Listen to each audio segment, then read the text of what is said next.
Madam Chair. Can we call Honorable Marcoleta first? Honorable Marcoleta is a non-member of Justice Committee, but of course, we recognize her opportunity to manifest her position as well. Thank you, Madam Chair. Thank you for highlighting my being a non-member of this committee. But I nonetheless, highlighted also I that have you every have right the to speak. privilege to manifest your position. Thank you po. Because that is according to our rules, Honorable Marcoleta.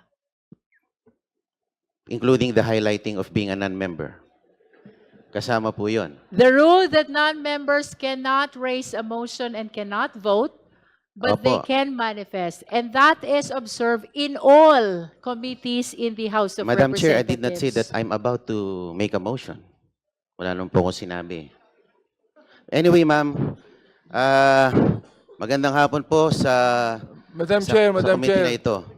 Madam Chair. Is that a point of order?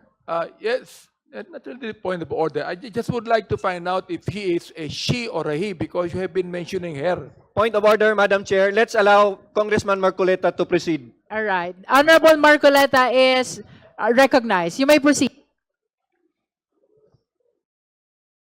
Madam Chair, Gusto I ko just would bang- like to make it clear.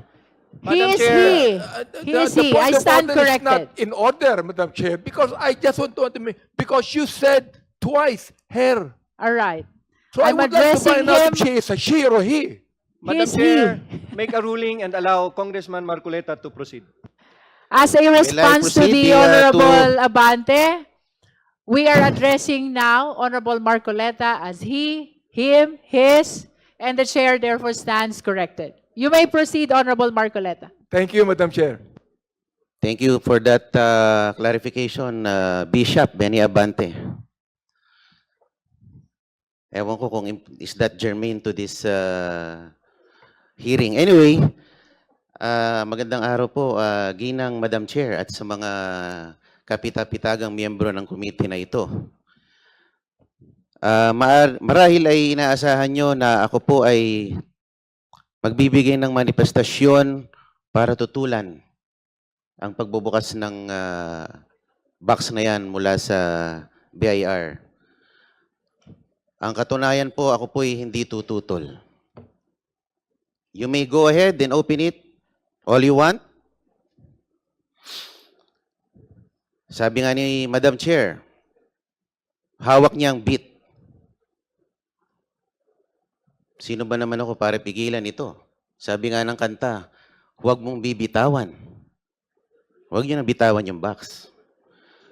So I dare the committee to open the box, but with a caveat, siguraduhin niyo po na hindi kayo nakalalabag sa batas. At sinabi rin po ni Popoy sa pelikula, I deserve an explanation. I deserve an acceptable reason. Siguraduhin niyo po na kung bubuksan niyo yan, mayroon po kayong acceptable reason na naayon sa batas. At ako po ay kaisa niyo rin sa komite na ito sa paghahanap ng katotohanan. Pero sa ating paghahanap at pagsasiliksik ng katotohanan, siguraduhin po natin na tayo po ay hindi nakalalabag sa ating mga batas. Maraming salamat po, Madam Chair. Again, that is a manifestation and therefore it does not deserve or require any answer. Let us proceed. If there are no other members who wish to, the Honorable Sendanya is recognized.